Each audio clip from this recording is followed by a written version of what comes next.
اگر کولر آبیتون دیگه مثل قبل خنک نمیکنه یا صدای جیر جیر میده، احتمالاً تسمه اون از تنظیم خارج شده. برای تنظیم اون این ویدیو رو با من همراه باشید. سلام، حسن هستم از کانال اسکیلدت. برای تنظیم تسمه کولرهای آبی کافیه 2 تا از درها که به موتور نزدیکتر هستند رو بازشون بکنید. برای باز کردن درهاش از این 2 تا دستگیره استفاده میکنیم. خب دست هم رو داخل این دستگیره ها میذاریم، یک کمی تکونش میدیم، به سمت بالا میکشیم تا پایینش کاملا جدا بشه. پایینش رو آروم به سمت بیرون میکشیم.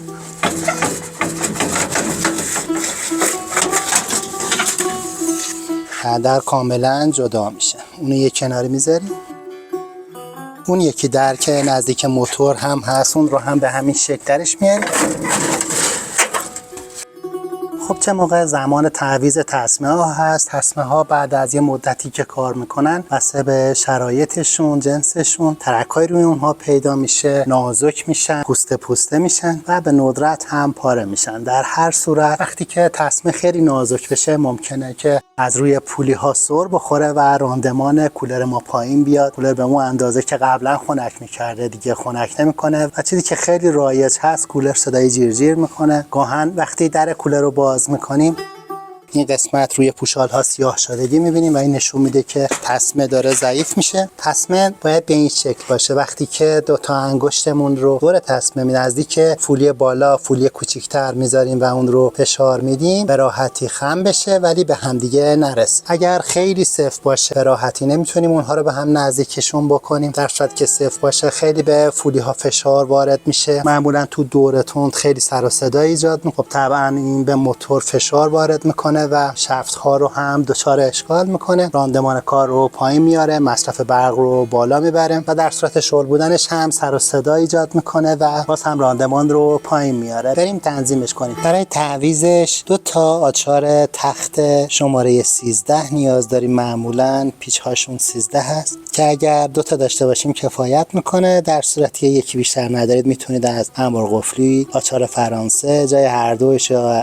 جای یکیشون استفاده بکنید. موتورهای کولر معمولاً با 4 تا پیچ به بدنه فیکس میشن که 2 تاش یک سمت هست و 2 تا هم سمت مقابل. برای تعویضش حتما برق کولر قطع باشه و تسمه رو از سمت بزرگترش مقدار منحرف میکنیم، از جای خودش درش میاریم و این 4 تا پیچ رو شلشون میکنیم. سر پیچ رو از زیر با یکی از آچارها میگیریم و اون یکی رو شلش میکنیم.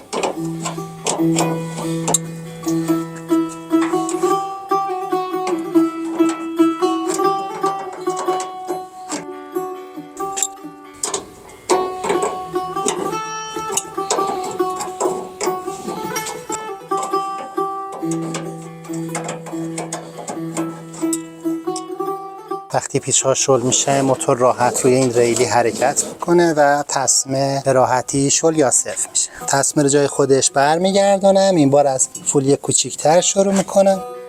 مواظب باشید دستتون رو درگیر نکنه و به آرامی تسمه رو جای خودش بندازید. الان این تسمه خیلی صفر هست، ببینید. معلومه که موتور روی کشوی کاملا به اون سمت رفته. باید برش گردونیم یه مقدار. برای این کار آروم آروم به اون ضربه میزنیم. خب ببینید الان خیلی شل هست، قطعا سر میخوره، سر و صدا ایجاد میکنه و مشکلات خاص خودش پیش میاد.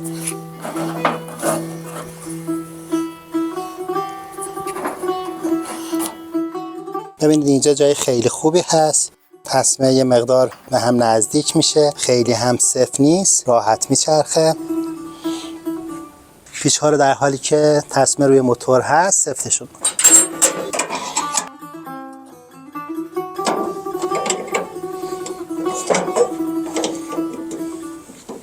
موتور کاملا سفت شده. برق کولر رو وصل میکنیم و تستش میکنیم. در صورتی که تسمه درست باشه، کولر بدون هیچ سر و صدایی با آرامش کار خودش رو انجام میده. برای بستن درباش حتما برق کولر رو مجددا قطع میکنیم، مطمئن میشیم در حین این کار کسی کولر رو روشن نکنه و عکس حالت قبلی ابتدا بالای در رو جازنی میکنیم. این کناره ها باید داخل این کشویی ها قرار بگیرن و یه مقدار ببریمش بالاتر. در رو جا میزنیم و برش میگردونیم سر جای خودش. ببین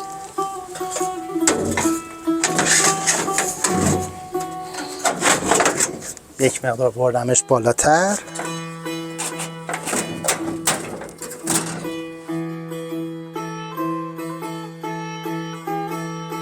اگر ویدیو براتون مفید بوده محبت کنین رو لایک بفرمایید. در هر نوع سرویس کولر، تعویض پوشالاش، تعویض برزنتش، نگهداریش، بحث‌های مربوط به پمپ آبش رو میتونید تو لینک بالا دنبال کنید. کانال ما پر از کارهایی هست که مربوط به کارهای روزانه یک پدر یا سرپرست خانواده هست. اگر تاکنون همراه نشدید علاقه‌مندید محبت کنید سابسکرایب بفرمایید و زنگوله نوتیفیکیشن رو بزنید که همراه هم باشید. هر گونه نظر، پیشنهادی دارید، سوالی دارید در قسمت کامنت ها بنویسید. توضیحات بیشتر در مورد کولرهای آبی در سایتمون هست که آدرس اون رو روی صفحه ملاحظه می‌فرمایید و 2 تا ویدیو رو در پایان لینک کردم. ممنون که همراه هم هستید.